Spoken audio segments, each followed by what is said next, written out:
বিএনপির প্রস্তাবে রাজি হচ্ছে না শেখ হাসিনা, এবং শেখ হাসিনার সাথে চালাকি করে ব্যর্থ নেতা তারেক রহমান কুলিয়ে উঠতে পারছে না। দর্শক,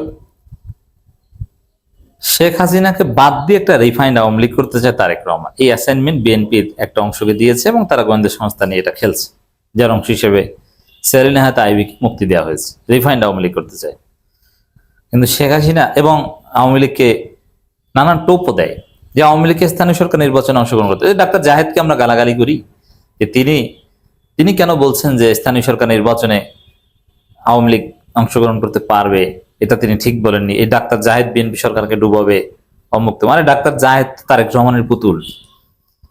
তারেক, হ্যাঁ, ব্যক্তি ডাক্তার জাহেদ পোল্টিবাজ, তিনি পোল্টি মারবেন, বাট এখন পর্যন্ত যা বলছেন এটা তো প্রধানমন্ত্রীর কথা বলছেন। তিনি প্রধানমন্ত্রী উপদেষ্টা হিসেবে এখানে সাংবাদিকদের সাথে কথা বলছেন।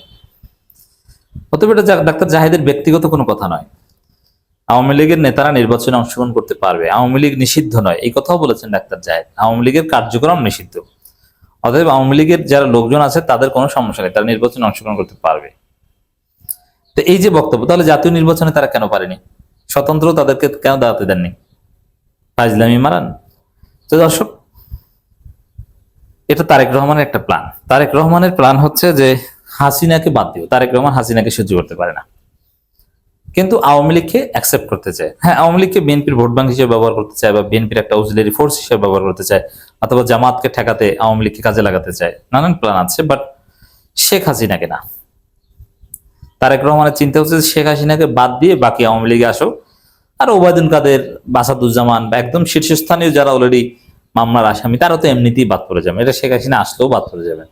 যেমন শেখ হাসিনা যদি প্রধানমন্ত্রী হিসেবে আসে, তারপরেও ওবায়দুল কাদের বাদ, তারপরেও আসাদুজ্জামান বাদ, এবং আইনমন্ত্রী যিনি ছিলেন তারা বাদ। শেখ হাসিনা প্রধানমন্ত্রী হতে পারলেও তারা বাদ, কারণ শেখ হাসিনা মনে করে যে ওদের কারণে আমি ডুবেছি। তো এখানে তারেক রহমান চাচ্ছেন যে শেখ হাসিনা মাইনাস বাকি আওয়ামী লীগকে আমি বৈধতা দিব, এবং আওয়ামী লীগের লোকজন যদি শেখ হাসিনাকে বিসর্জন দিতে রাজি হয়, তাহলে তাদেরকে এই যে নির্বাচনে অংশগ্রহণ করার কথা আমার উপদেষ্টা বলেছে, স্থানীয় সরকার নির্বাচনে অংশগ্রহণ করতে দেব, এই করতে দেব, সেই করতে দেব, ইত্যাদি ইত্যাদি, এরকম একটা প্ল্যান আছে। তো দর্শক, এই জায়গায় শেখ হাসিনা, তার কথা হচ্ছে উল্টো। তিনি বলছেন, বাবা তারেক, তুমি আমাকে বাদ দিয়ে রিফাইন্ড আওয়ামী লীগ করতে চাই, আমি তো তোমাকে বাংলাদেশ থেকে তাড়িয়ে দিব, তোমাকে তো লন্ডন পাঠাবো, তুমি তো বাংলাদেশেই থাকতে পারবে না, আমি তো তোমার পতন ঘটিয়ে আমি প্রধানমন্ত্রী হব। বুঝতে পারছেন? এবং তারেক রহমান বলছে যে আওয়ামী লীগ, তোমরা শেখ হাসিনাকে বাদ দিয়ে আসো, আর আওয়ামী লীগ মাইকে ঘোষণা দিয়ে বিএনপি ছাত্রদলকে পেটাচ্ছে, আর জামাত শিবির যে বিএনপি ছাত্রদলকে উদ্ধার করছে, মাইকে ঘোষণা দিয়ে পেটাচ্ছে। শেখ হাসিনা বলছে যে আমাকে বাদ দেবা, মাইকে ঘোষণা দিয়ে তোদের পিটাচ্ছে। এবং চপেটা কাটকে দেখেন তারেক রহমানের যে চিন্তা প্রস্তাব, যে শেখ হাসিনাকে বাদ দিয়ে আওয়ামী লীগ আসলে সমস্যা নেই, কিন্তু আওয়ামী লীগ তো প্রতিনিয়ত, আওয়ামী লীগের যতগুলো মিছিল এখন পর্যন্ত আপনারা দেখেন, যে মিছিলগুলো দেখে ভয় পেয়ে আওয়ামী লীগকে বৈধতা দেওয়ার বা আওয়ামী লীগের স্থানীয় সরকার নির্বাচনে অংশগ্রহণ করার চিন্তা ভাবনা করছে বিএনপি সরকার, প্রত্যেকটা মিছিলে শেখ হাসিনার পক্ষে স্লোগান দেওয়া হয়েছে এবং বলা হয়েছে শেখ হাসিনা আসবে। অথচ তারেক রহমান আওয়ামী লীগের নিষেধাজ্ঞা যদি কালকে উইথড্র করেন, কিন্তু শেখ হাসিনাকে ফিরতে দিবেন না। শেখ হাসিনা ফাঁসির দড়িতে ঝুলতে শেখ হাসিনা দেশে ফিরবেন, এটাও তারেক রহমান মানবেন। একটা গোপন সত্য কথা বলি, শেখ হাসিনাকে ফিরতে দিবে না জামাত শিবির এনসিপি, বিএনপি তো অলরেডি বৈধতা দিয়ে দিয়েছে কার্যত আওয়ামী লীগ। তবে হ্যাঁ, ব্যক্তি শেখ হাসিনাকে, এখানে আমরা শেখ হাসিনা বলতে আওয়ামী লীগকে বলি, কিন্তু ব্যক্তি শেখ হাসিনাকে তারেক রহমান ফিরতে দেবে না। তবে যেমন শেখ হাসিনা ফিরবে, আমরা যে আলাপ করি প্রায়, যে ফেরার, আমি বলছি না যে ফিরবে, ফেরার আলাপ, এই জন্য আমার আলাপ দেখবে যে নোট অফ এক্সক্লামেশন থাকে, শেখ হাসিনা ফিরবে, আশ্চর্য।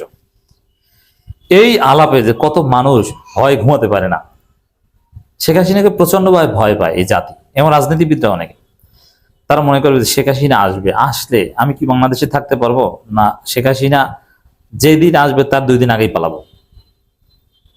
অনেক লোক এই ভয়ে প্রচন্ড ভয় পাচ্ছে, ভীত সন্ত্রস্ত হয়ে পড়ছে, শেখ হাসিনা আসবে, বিএনপির লোকজনই, বিভিন্ন দলের লোকজন আছে, আরো বিভিন্ন। শেখ হাসিনা আসবে, শেখ হাসিনা ফাঁসির দড়িতে ঝুলতে আসবে নাকি ওটার চিন্তা করে না, জাস্ট শেখ হাসিনা আসবে এই কথা শুনলেই তাদের ঘুম হারাম, এমন দেশ ছেড়ে পালানোর চিন্তা ভাবনা করছে। কারণ তারা মনে করে শেখ হাসিনা আসা মানেই ফাঁসির দড়িতে ঝুলে ঝুলে আসা না, শেখ হাসিনা আসা মানে সে টুডে টুমোর প্রধানমন্ত্রী হবেই এবং তারপরে এই 24-এর ঘটনার প্রতিশোধ নেবে। তো এখানে সামগ্রিকভাবে যে রাজনীতি চলছে, শেখ হাসিনার সাথে যে তারেক জিয়া রাজনীতি করছে, তারেক জিয়া কুলিয়ে উঠতে পারছে না। সবচেয়ে বড় প্রমাণ যে তারেক জিয়া বলছে যে শেখ হাসিনাকে বাদ দিয়ে তোমরা আসো, আর তারা শেখ হাসিনার নামে স্লোগান দিয়ে মাইকে ঘোষণা দিয়ে বিএনপিকে পিটায়। এটি হচ্ছে শেখ হাসিনার সাথে কুলিয়ে উঠতে পারছে না। এমনকি তারেক রহমান ভারতের মাধ্যমে শেখ হাসিনাকে বর্জন করাতে চেয়েছিল। তারেক রহমান চেয়েছিল যে আমি হব ভারতের প্রকৃত বন্ধু আর শেখ হাসিনাকে ভারত বিসর্জন দেখ। এমনকি তারেক রহমান বলেছিল যে ভারত আপনারা শেখ হাসিনাকে তৃতীয় কোনো দেশে পাঠিয়ে দেন, তারপরে আমরা আর আপনারা প্রেম করি। কারণ স্ত্রী ঘরে থাকলে তার ওই ঘরের মধ্যে বসে প্রেম করা যায় না, অতএব ভারত থেকে শেখ হাসিনাকে তৃতীয় কোনো দেশে পাঠিয়ে দেন। কিন্তু বেচারা শেখ হাসিনা তিনি রাজি না এবং ভারত পাঠাবে না। ভারত পাঠাতে চাইলে শেখ হাসিনাকে গায়ের জোরেও পাঠানো যায়, ওটা কোনো ব্যাপার না, হাত পা বেঁধেও পাঠানো যায়। তো এই জায়গায়ও তো তারেক রহমান ব্যর্থ, শেখ হাসিনাকে ভারত থেকে তৃতীয় কোনো দেশে পাঠিয়ে ভারতের সাথে প্রেম করতে চেয়েছিলেন, তাও তো হয়নি। বরং এখন পর্যন্ত আমরা দেখতে পাচ্ছি ভারতের প্রকৃত বন্ধু শেখ হাসিনাই, তারেক রহমান আসলে ভারতের বন্ধু না। তারেক রহমানের সাথে ভারতের ঝামেলা শুরু হয়ে গেছে, ভারত এখন তারেক রহমান ইরিটেট করছে, ডিস্টার্ব করছে। তা তারেক রহমান তো শেখ হাসিনার সাথে কোনোভাবেই কুলিয়ে উঠতে পারছে না। আপনি চিন্তা করেন শেখ হাসিনা যে অঘটন ঘটিয়ে বাংলাদেশ থেকে পালিয়েছে, যেভাবে আওয়ামী লীগের পতন হয়েছে, যেভাবে শেখ মুজিবের নামগন্ধ বাংলাদেশ থেকে উঠিয়ে দেওয়া হয়েছে, এই পরিস্থিতি শেখ হাসিনার জায়গায় যদি তারেক রহমান হতেন, আগামী 15 বছরে তারেক রহমান রুম থেকেই বের হতেন না। আর শেখ হাসিনা কয়েকদিন পরেই মুখ খুলে রাজনীতিতে তোলপাড় শুরু করে দিয়েছেন। শেখ হাসিনার সাথে তারেক রহমান তুলনা হয় না। শেখ হাসিনা অনেক বড় কিছু, খারাপ বাট বড় কিছু, আর তারেক রহমান ভালো বাট অযোগ্য, ব্যর্থ। দর্শক, খবর অবসরের ভাবনা প্রত্যাখ্যান করলেন শেখ হাসিনা। এই যে শেখ হাসিনা অবসর করানো, তিনি আর রাজনীতি নাক গলাবেন না, তিনি বাকি জীবন জিকির আজগার করে পার করবেন এবং শেখ হাসিনাকে বাদ দিয়ে একটা আওয়ামী লীগের কমিটি, এগুলো সব তারেক রহমানের প্রস্তাব। কিন্তু না, বিএনপির এই প্রস্তাবে শেখ হাসিনা রাজি হচ্ছে না। তো কিসের অবসর? আমাকে বাদ দেবা? আরে আমি আসবো, আমাকে যারা বাদ দেওয়ার কথা বলছে ওদেরকে আমি লন্ডন পাঠাবো, ওদেরকে মাইকে ঘোষণা দিয়ে আমরা পিটাবো। রাজনীতিতে এখন এই খেলা চলছে। তো শেখ হাসিনা কি জিনিস? শেখ হাসিনার প্রায় 58 বছরের অভিজ্ঞতা, জীবনে অনেক কিছু দেখেছেন, অনেক উত্থান পতন দেখেছেন, তার পরিবারকে তার চোখের সামনে সব শেষ হতে দেখেছেন, দেশের স্বাধীনতা দেখেছেন, এরশাদ দেখেছেন, জিয়াউর রহমান দেখেছেন, অনেক কিছু দেখেছেন। সেই শেখ হাসিনার সাথে তারেক রহমান কুলিয়ে উঠতে পারছে না, পারবে না।